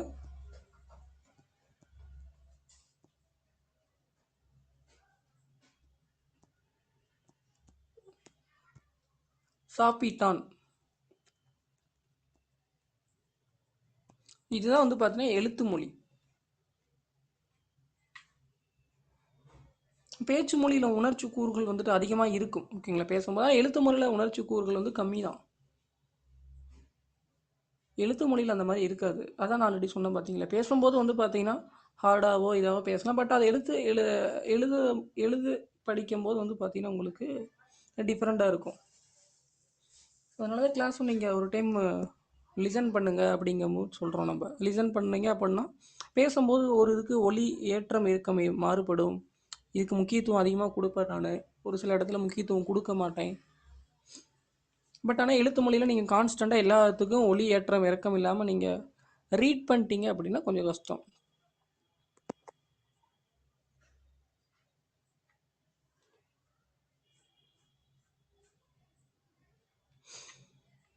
தொல்காப்பியரும் அதான் டிஃபைன் பண்ணியிருக்காரு. பேச்சு மொழிக்கும் எழுத்து மொழிக்கும் இடையே உள்ள வேறுபாடு இரட்டை வழக்கு. பழங்கால் முதலே எழுத்து மொழிக்கும் இடையே வேறுபாடு இருந்துள்ளது, பேச்சு மொழிக்கு எழுத்து மொழிக்கும் அப்படின்னு தொல்காப்பியர் இவற்றை உலக வழக்கு, செய்யுள் வழக்கு என்று கூறியுள்ளனர் அப்படின்ட்டு இருக்கிறாங்க. ஸோ இப்போ மட்டும் இல்லை, அது ரொம்ப நாளைக்கு முன்னாடி இருந்தே இந்த மாதிரி தான் இருக்குது.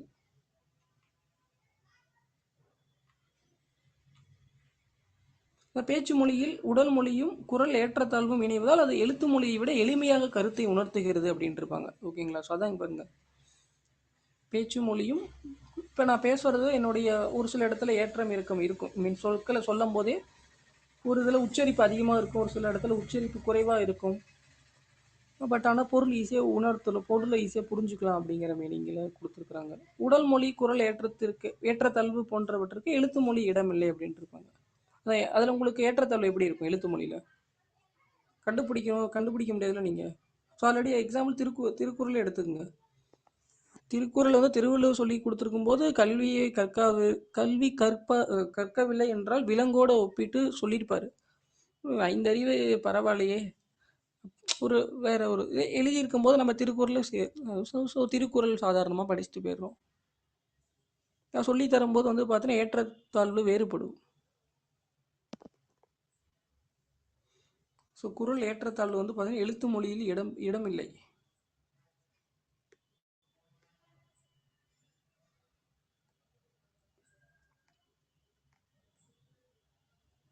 இதில் எப்படி உங்களுக்கு ஃபைண்ட் அவுட் பண்ணுறது கஷ்டம் இல்லை, எழுதி வைக்கலாம் நம்ம.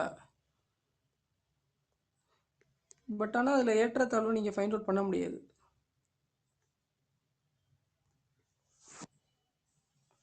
திருக்குறள் அந்த மாதிரி நிறைய இடத்துல திருவள்ளுவர் குறை வந்து பார்த்தீங்கன்னா சொல்லி கொடுத்து எழுதியிருப்பார். பட் நம்ம இன்றைக்கி வந்துட்டு 133 அதிகாரமும் காமன் படித்தா போதும்னு நினைக்கிறோம். அதில் ஒரு வேரியேஷனாக வந்து பார்த்தீங்கன்னா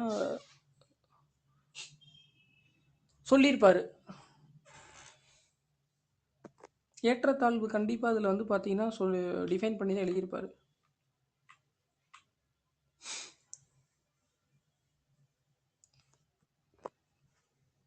தெரிஞ்சு வச்சுங்க, இதெல்லாம் ரொம்ப இம்பார்ட்டன்ட்.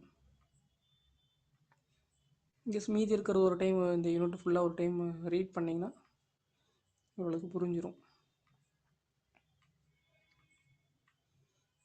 அதான் இப்போ ஃபார் எக்ஸாம்பிள் அடுத்தது ரொம்ப ரொம்ப இம்பார்ட்டன்ட் யூனிட். இதெல்லாம் நீங்கள் சும்மா இதெல்லாம் என்னடா அது அப்படின்னு நீங்கள் படிச்சுட்டு வருவீங்க. ஆனால் இதுலேருந்து கொஷின்ஸ் கேட்குறாங்க. சொலபடைகள்னு சொல்லிட்டு ஒரு யூனிட் பாருங்கள். இல்லை இந்த பழமொழிகள்லாம் நிறைய இருக்க மாட்டேங்குது. நானே ரீசெண்ட் எக்ஸாம்ஸில் கொஷினில் பார்த்தா வந்து பார்த்தீங்கன்னா நீங்கள் எங்கெல்லாம் புக்கில் சும்மா அதான் சொன்ன பார்த்தீங்களா, வரி வடிவத்தில் வந்து பார்த்தீங்கன்னா ஒளி ஏற்ற இருக்க நீங்கள் கண்டுபிடிக்கிறது கஷ்டம். ஸோ இதெல்லாம் ஒரு இம்பார்ட்டன்ஸாக அப்படின்னு நீங்கள் என்ன பண்ணிடுவீங்க, கேஷுவலாக படிச்சுட்டு வரீங்க. ஸோ கொஷின் பேப்பர் எடுக்கிறவங்க வந்து பார்த்தீங்கன்னா ஆல்ரெடி டீச் பண்ணியிருப்பாங்க, இல்லை already literature highly professional question paper எடுக்கும்போது அவருக்கு தெரியும் ஒளி ஏற்ற இருக்கும் அப்படிங்கிறது. ஒளி ஏற்ற இறக்கம் கண்டுபிடிக்கிறது தான் வந்து பார்த்தீங்கன்னா கிளாஸை லிசன் பண்ணணுங்கிறது. ஒளி ஏற்றம் இறக்கம் எல்லாம் டெஸ்ட் பேட்செல்லாம் நீங்கள் ஃபைண்ட் அவுட் பண்ண முடியாது. பொம்மலாட்டம்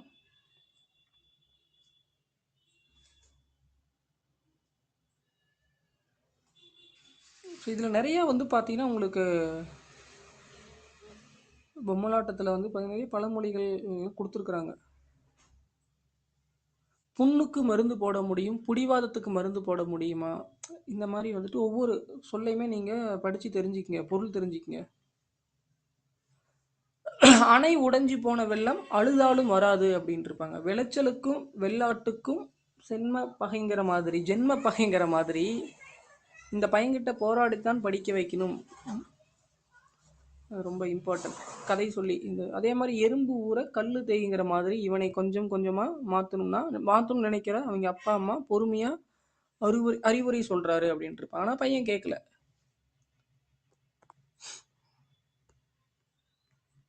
ஆனால் பையன் கேட்கவில்லை. இந்த மாதிரி பழமொழிகள் கேட்குறாங்க.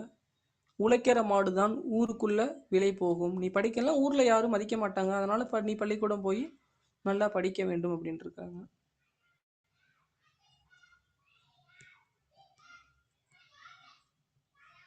உழைக்கிற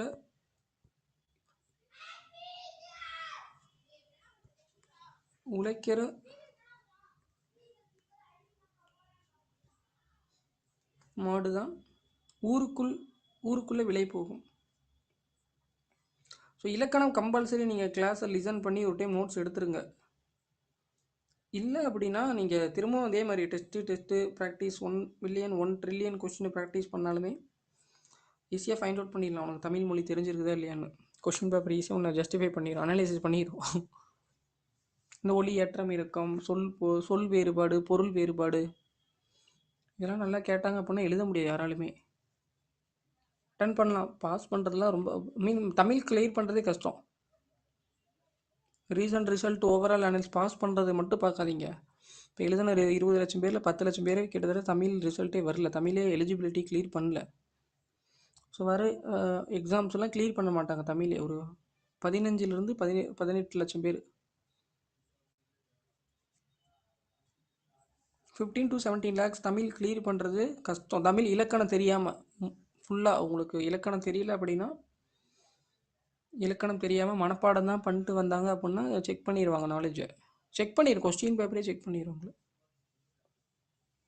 அதே மாதிரி அடைமலை விட்டாலும் செடிமலை விடாங்கிற மாதிரி அப்பா விட்டாலும் அம்மா விட மாட்டாங்க போல இருக்குது. நினைச்ச பையன் பள்ளிக்கூடத்துக்கு போறான், இது தெரிஞ்சு வச்சுங்க. அதுக்கப்புறம் வந்து பார்த்தீங்கன்னா,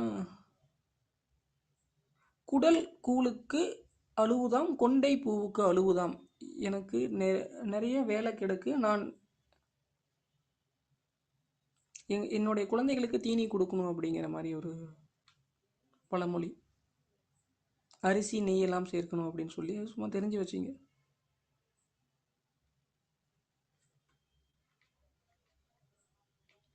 ஆயிரம் காலம் நெல்லுக்கு ஒரு அந்தி பூச்சி போதும். ஸோ உன்னை போல ஒரு ஆள் இருந்தால் எங்கள் கூட்டமே கெட்டு போயிடும். ஸோ எனக்கு தேன் எடுக்கிற வேலை இருக்குது போ அப்படின்ட்டு இருப்பாங்க. 1000 களம் நெல்லுக்கு ஒரு அந்தி பூச்சி போதும் அப்படிங்கிற மாதிரி எல்லா கூட்டத்துலேயும் ஒரு ஆள் இருப்பாங்க.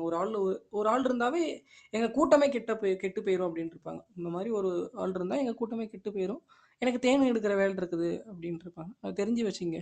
1000 களம் நெல்லுக்கு ஒரு அந்து பூச்சி போதும்.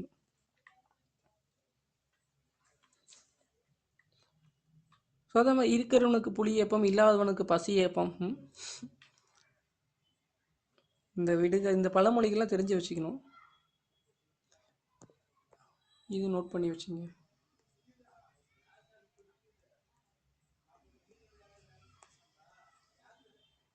அதிர அடிச்சா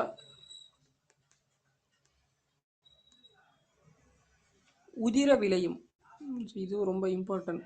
இந்த ரீசன்ட் டிஎன்பிசி கொஸ்டின்லேயே கேட்டிருக்காங்களே.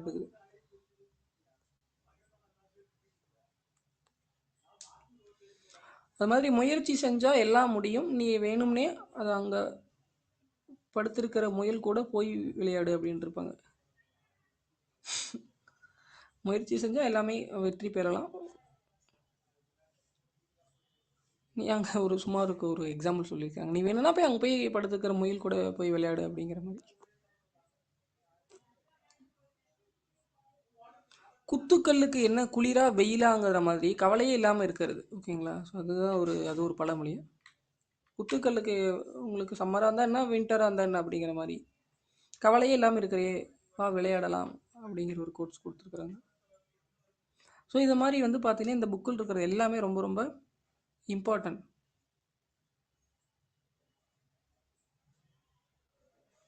தட்டி போட்ட ரொட்டிக்கு புரட்டி போட ஆள் இல்லையாமல் இருக்கிறோம். உனக்கு தான் வேலை இல்லாமல் நாங்கள் பாடுபட்டு சேர்த்து வச்ச பொருளை எல்லாம் இப்படி போட்டு உடைச்சிட்டாயா அப்படிங்கிற மாதிரி. அல்லுருவன் பக்கத்தில் இருந்தாலும் கில்லுருவன் பக்கத்தில் இருக்கக்கூடாதுங்கிற பழமொழியில இருக்குது. இந்த கோட்ஸ் எல்லாமே தெரிஞ்சு வச்சிங்கன்னா பழமொழி கொடுத்துருக்குறாங்க டிஎன்பிசிலாம். அடுத்தது குற்றியல் உகரம்.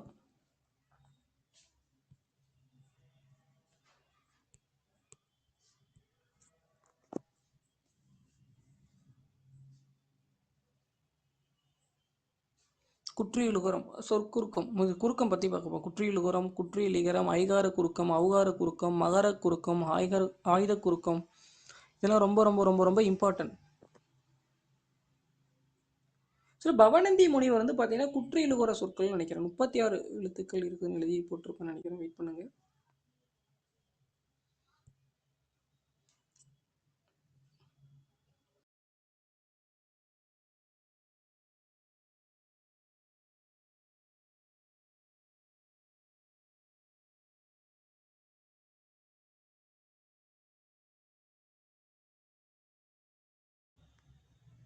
Recent TNPSC question.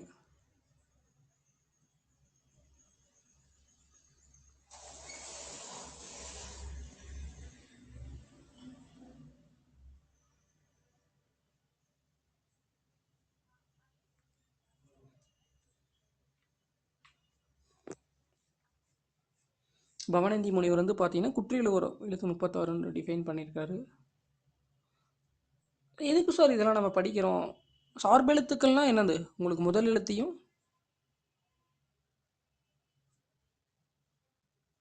30 எழுத்துக்கள், ஓகேங்களா? முதல் எழுத்து சார்ந்து வருவது தான் நம்ம சார்பு எழுத்துன்னு சொல்கிறோம். முதல் எழுத்துனா 30 உயிரும் மெய்யும், அதுதான் முதல் எழுத்து. முதல் எழுத்தை சார்ந்து வருவதால் சார்பு எழுத்துக்கள். இந்த உயிர்மெய், ஆயுதம், உயிரெழபெடை, ஒற்றெழபெடை, குற்றியலுகுரம், குற்றியலிகரம், ஐகார குறுக்கம், ஔகார குறுக்கம், மகர குறுக்கம், ஆயுத குறுக்கம் அப்படின்னு சொல்லி இந்த சார்பு எழுத்துக்களில் ஒன்று வந்து பார்த்தீங்கன்னா நம்ம குற்றியலுகரத்தை பற்றி இப்போ ஃபஸ்ட்டு பார்க்க போகிறோம். இது எல்லாமே ரொம்ப ரொம்ப இம்பார்ட்டன்ட். இந்த கொஷினில் கேட்டுக்கிட்டே தான் இருக்கிறாங்க டிஎன்பிசியில்.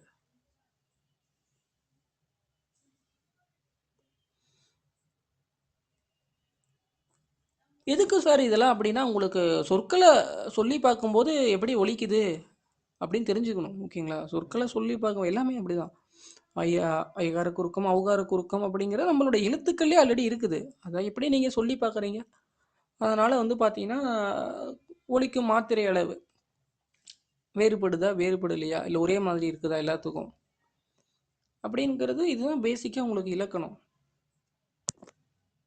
ஒலிக்கும் கால அளவு அப்படிங்கிறது எல்லா எழுத்துக்களுக்கும் தெரிஞ்சுக்கணும் அப்படிங்கிறத இந்த மாதிரி டிஃபைன் பண்ணியிருக்கிறாங்க. இப்போ 246 எழுத்துக்குமே உட்காந்துக்கிட்டு ஒலிக்கும் கால அளவு ஒவ்வொரு எழுத்துக்கும் சொல்லி கொடுக்க முடியுங்களா? இந்த மாதிரி தெரிஞ்சுக்கிட்டா நமக்கு ஈஸியாக இருக்கும்.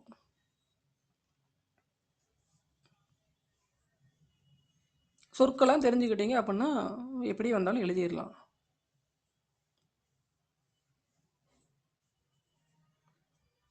எஸ், ஃபஸ்ட்டு குற்றியலுகரம்.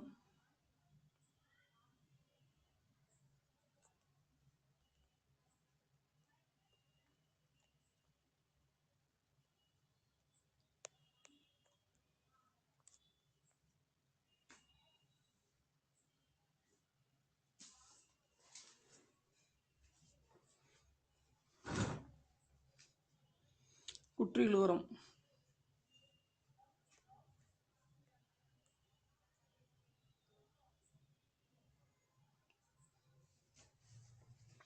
ஃபஸ்ட் ஒன்று குழந்தை,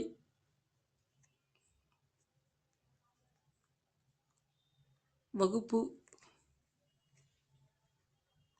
நெக்ஸ்ட் ஒன்று பாக்கு.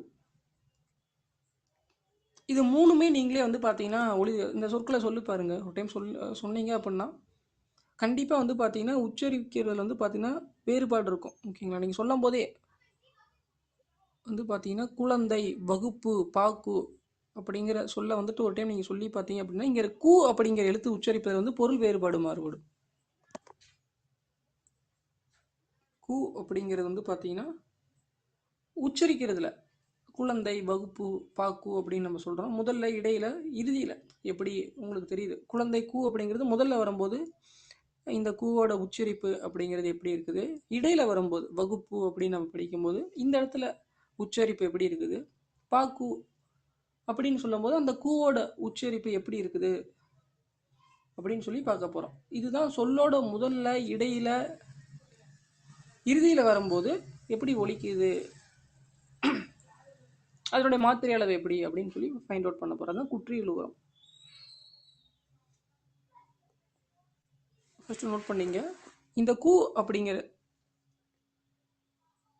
சொல்லின் முதலிலும் இடையிலும் வரும்பொழுது முழுமையாக ஒலிக்கும்.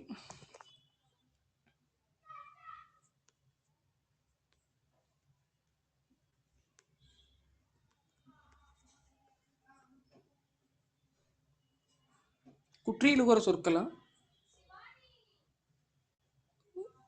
நாட் ஒன்லி ஃபார் குற்றியலுகர எழுத்துக்கள் எழுதி போடுவேன். முதல்லையும் இடையிலையும் வரும்போது வந்து பார்த்தீங்கன்னா குற்றியலுகர சொற்கள் முழுமையாக ஒலிக்கும்.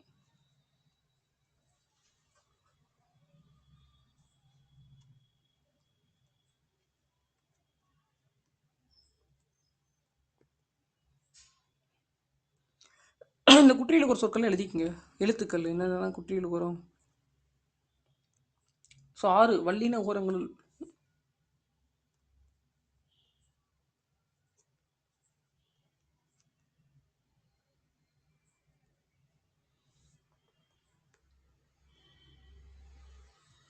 இந்த இதெல்லாம் வந்து பார்த்தீங்கன்னா உங்களுக்கு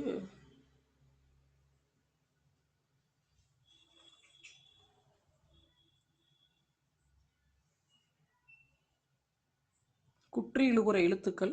இது வந்துட்டு எந்த இடத்துல வரும்போது எப்படி ஒலிக்குது, மாத்திரை அளவு எவ்வளோ, ஓகேங்களா. சொல்லோட முதல்லையும் இடையிலையும் வரும்போது முழுமையாக ஒலிக்கிறது.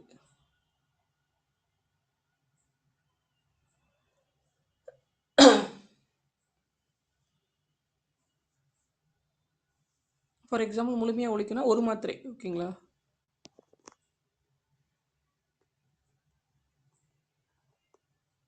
சொல்லோட இறுதியில்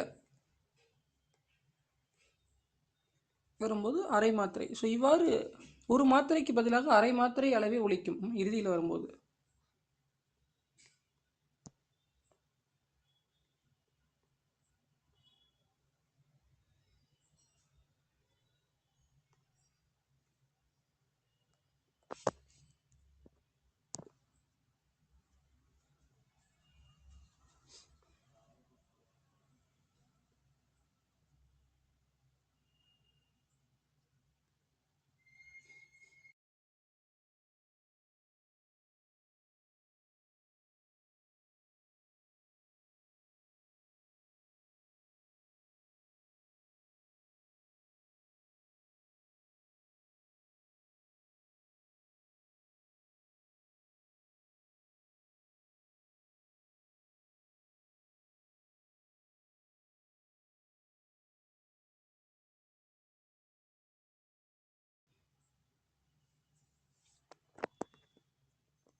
ஒரு உண்மை வெயிட் பண்ணுங்க.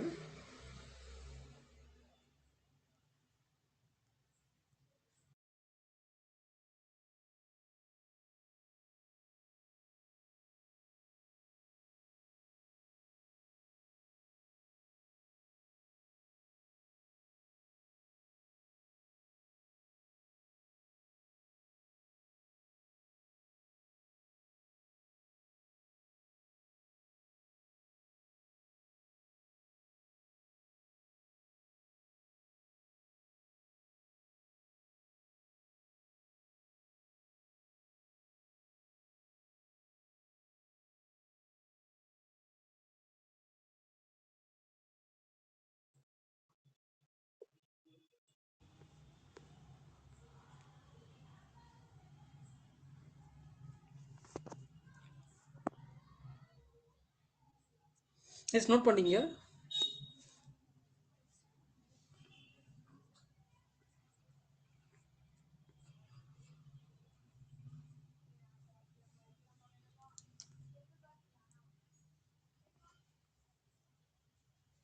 இது சொல்லோட இறுதியில் வந்து பார்த்தீங்கன்னா அரை மாத்திரை.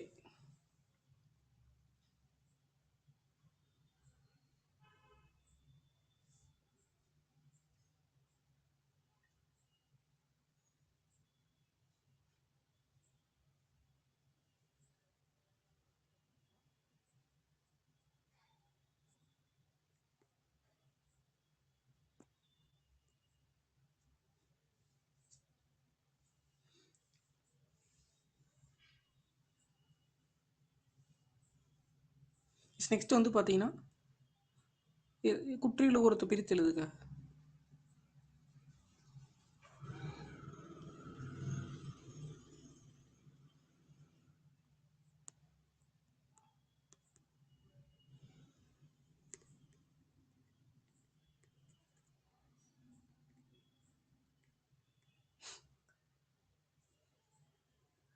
குற்றியலுகரம் அப்படின்னா குறுமை ப்ளஸ் இயல் ப்ளஸ் உகரம் தான் குற்றியலுகரம், ஓகேங்களா. அது தெரிஞ்சு வச்சுங்க.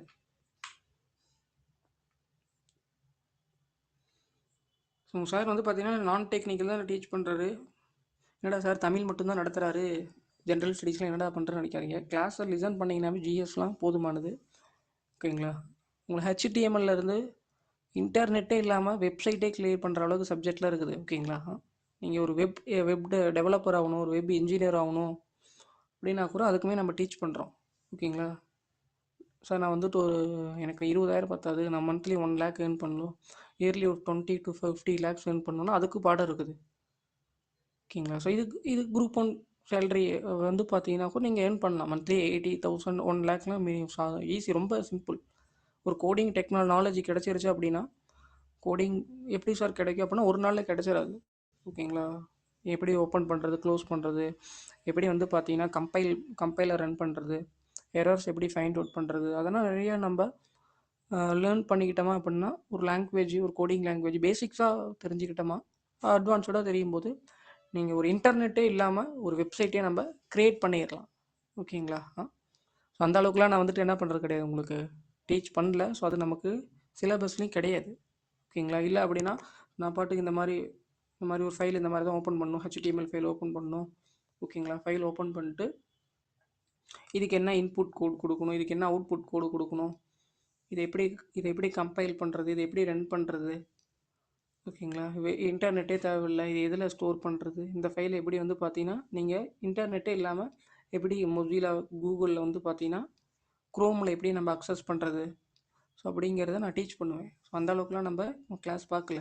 நம்ம நார்மலாக ஆல்ரெடி எழுதி வச்சு மொழி பாடத்துக்கூடிய இலக்கணமும் ஆல்ரெடி இருக்கக்கூடிய வரலாறு, அரசியல் அறிவியல், பொருளாதாரம், இதுதான் வந்து பார்த்திங்கன்னா நம்ம நான் டெக்னிக்கல் தான். அந்த மாதிரிலாம் படிக்கும்போது உங்களுக்கு இன்னும் கொஞ்சம் அதில் வந்து பார்த்திங்கன்னா உங்களுக்கு ஃபுல்லாக டெக்னிக்கல், நிறைய ஏர்னிங்ஸ் பண்ணலாம், நிறைய விஷயங்கள் தெரிஞ்சுக்கலாம். ஓகேங்களா? அது வந்துட்டு உங்களுக்கு டெக்னிக்கல் ரிலேட்டடாக போயிடும். நம்ம அந்த மாதிரி போகிறது கிடையாது. ஸோ நம்ம ஃபுல்லாக வந்து பார்த்திங்கன்னா நான் டெக்னிக்கல் தான் பார்க்குறோம். இல்லை சார் எனக்கு கம்ப்யூட்டர் சயின்ஸ் இன்ஜினியரிங் பேப்பர் தேவைப்படுது, மெக்கானிக்கல் இன்ஜினியரிங் பேப்பர் தேவைப்படுது, சிவில் இன்ஜினியரிங் பேப்பர் தேவைப்படுது, electrical and electronics engineering paper தேவைப்படுதுனாலும் அதுக்குமே நம்ம கிளாஸ் டீச் பண்ணுவோம். ஓகேங்களா? இந்த ஃபைல் எப்படி ஓப்பன் பண்ணுறது, இந்த ஃபைலோடைய கோடு வந்து பார்த்தீங்கன்னா எந்த மாதிரி கொடுக்கணும், ஓகேங்களா, எப்படி ஸ்டார்ட் பண்ணுறது, எப்படி ரன் பண்ணுறது அப்படிங்கிறதெல்லாம் நான் சொல்லிக் கொடுப்பேன். ஓகேங்களா? ஸோ அது டெக்னிக்கல். ஸோ அதை பற்றி நான் பார்க்க போகிறது கிடையாது, நான் டெக்னிக்கல் தான். அப்படிங்கும்போது நீங்கள் இது ஒலி ஏற்ற இறக்கம் தெரிஞ்சுனாவே இலக்கணம் கண்டுபிடிச்சிடலாம், நிறைய விஷயங்கள் தெரிஞ்சுக்கலாம். ஏன்னா இதுக்கு முன்னாடி இருந்த சிலபஸ் எல்லாம் மனப்பாடம் பண்ணிக்கிட்டு ஈஸியாக இலக்கியம் தான், இலக்கியம் ஒரே நடை தான், 4 ஆப்ஷன் அழகாக வந்து பார்த்தீங்கன்னா மனப்பாடம் பண்ணிட்டு வந்து ஆப்ஷன் எழுதிடலாம். இதுக்கப்புறம்லாம் இலக்கணம்லாம் வந்து பார்த்தீங்கன்னா இலக்கணத்தில் அந்த மாதிரி இருக்கவும் முடியாது, இருக்காது. எப்படி இருக்கும் நல்லா யோசிச்சு பார்த்தா நமக்கே தெரியும். கொஷின் பேப்பர் ரீசன்ட் டிஎன்பிசி வெப்சைட்டில் போய் எடுத்து டவுன்லோட் பண்ணி நீங்களே ப்ராக்டிஸ் பண்ணி பாருங்க. 100 கொஷினில் 60-70க்கு மேலேயே தாண்டாது, 60 to 70 தான் போட முடியும். நல்லா தமிழ் இலக்கணம் தெரிஞ்சால் 90க்கு மேலே போடலாம். வேறெல்லாம் யாருமே தேவையில்லை. உடைய ப்ரிடிக்ஷன், தமிழ் இலக்கணம் தெரிஞ்சிருக்குதா, நமக்கு நாலேஜ் இருக்குதா இல்லையாங்கிறது நீங்களே செல்ஃபாகவே செக் பண்ணிக்கலாம். செக் பண்ணி எதில் நமக்கு வீக்னஸாக இருக்கிறோமோ அந்த ஏரியாவை எப்படி ஸ்ட்ரென்தன் பண்ணுறது அப்படிங்கிறத நீங்களே செல்ஃபாக டெவலப் பண்ணிக்கலாம்.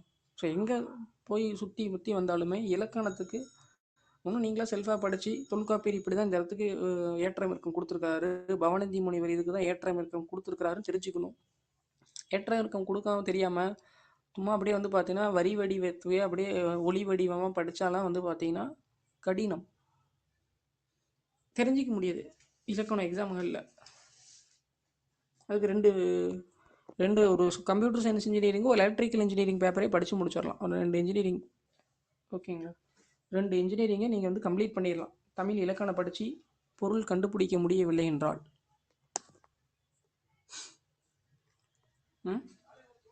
இதுதான் வந்துட்டு ரியாலிட்டி. உலகம் போக்கு மிக எளிது. தமிழ் மொழியை கற்று தெரிஞ்சுக்கிட்டா ஓகே, தெரியல அப்படின்னா உலகம் போக்கு தெரிஞ்சுக்கிட்டு மூவ் பண்ணிக்கிறது தான் பெட்டர் வே ஆஃப் லைஃப். இதோட அது ஈஸி தான் உங்களுக்கு. ஓகேங்களா? இதுதான் கஷ்டம், அதுதான் வந்து பார்த்தீங்கன்னா ஈஸி. இப்போ நான் சொன்னேன் பார்த்தீங்களா டெக்னிக்கல், அது ஈஸியாக நீங்கள் கற்றுக்கலாம். பட் ஆனால் ப்ரொஜெக்ஷன் இன்றைக்கி மார்க்கெட்டிங்கில் அப்படி கிடையாது. மார்க்கெட்டிங்னா எஜுகேஷன் இப்போ இந்த ட்ரெண்டிங்கில் எல்லாம் இந்த டிஎன்பிஎஸ்சி ட்ரைனிங் சென்டர் கவர்மெண்ட் ஜாப்னு இப்போது ஒரே வே தான் இருக்குது அப்படின்ட்டாங்க. ஓகேங்களா? ஸோ ஒரே வேலாம் கிடையவே கிடையாது. டேர் டிஃப்ரெண்ட் வே இருக்குது. ரீச் பண்ணுற கோலை வந்து பார்த்தீங்கன்னா டிஃப்ரெண்ட் வேல போய்ட்டு ரீச் பண்ணலாம். ஓகேங்களா? It's not and single track.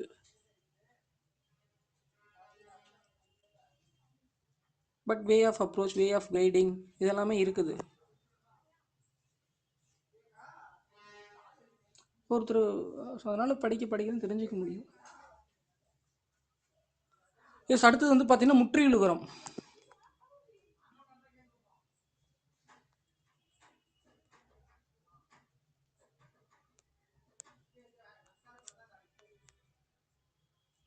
So தனிக்குறில் எழுத்தை அடுத்து வரும் வல்லின உரங்கள் ஒரு மாத்திரை அளவுக்கு முழுமையாக ஒலிக்கும் அப்படின்ட்டு இருப்பாங்க. ஃபார் எக்ஸாம்பிள் தனிக்குறியில் அப்படின்னா என்னது உங்களுக்கு?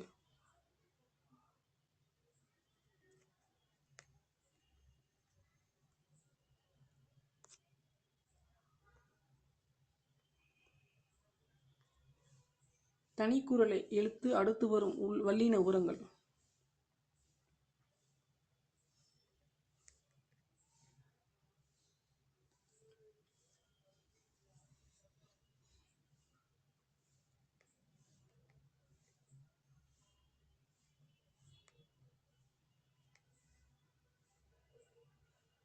வல்லின உரங்கள் ஒரு மாத்திரை அளவுக்கு முழுமையாக ஒலிக்கும்.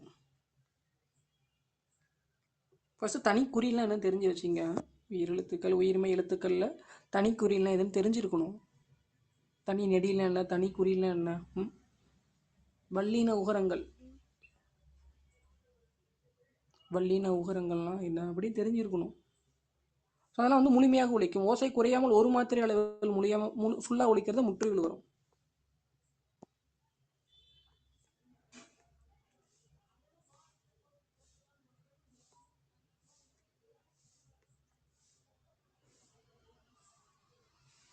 இதுதான் நம்ம என்னன்னு சொல்கிறோம், முற்றியல் வரும்.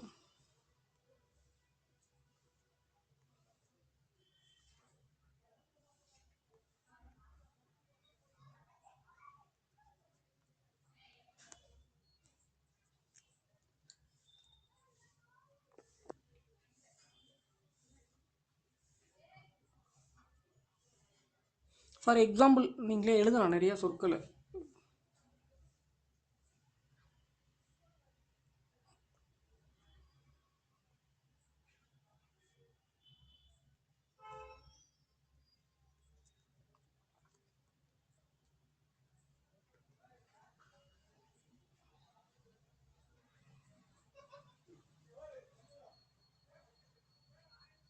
இதெல்லாம் வந்து பார்த்தீங்கன்னா உங்களுக்கு ஃபஸ்ட்டு தனிக்குறில் அல்லாத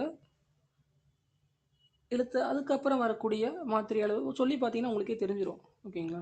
வல்லின உகரங்கள் எழுத்துக்கள் சொல்லுங்கள் பார்ப்போம். அப்படி விடு, அது, வரு, இந்த குற்றியல் உர வல்லின உகரங்கள்லாம் முழுமையாக ஒழிக்கிறதுங்கிறது நமக்கு சொல்லும் போதே தெரியுது. ஓகேங்களா? இதுதான் சென்டென்ஸாக முற்றுகள் உகரம் அப்படின்னா முழுமையாக ஒழிக்கும் ஒரு மாத்திரை அளவில். ரீசன் வந்து தனிக்குறளை எடுத்து வர வல்லின உகரங்கள் அப்படிங்கிறது தெரிஞ்சுக்கலாம். ஸோ இது வரைக்கும் போதுமானது. அப்கமிங் கிளாஸஸில் வந்து பார்த்தீங்கன்னா குற்றியல் உகரத்தோட வகைகள், அதுக்கப்புறம் குற்றியல் லிகரம், ஐகார குறுக்கம், அவுகார குறுக்கம், மகர குறுக்கம், ஆயுத குறுக்கம், ஸோ அப்படிங்கிறத ப்ரீஃபாக டீச் பண்ணணும். இது எல்லாமே உங்களுக்கு லைஃப் ஓரியன்டாக நிறையா டீச் பண்ணியிருப்போம். இலக்கணமாகவும் தெரிஞ்சுக்குவீங்க. இது ரொம்ப ரொம்ப இம்பார்ட்டன்ட்.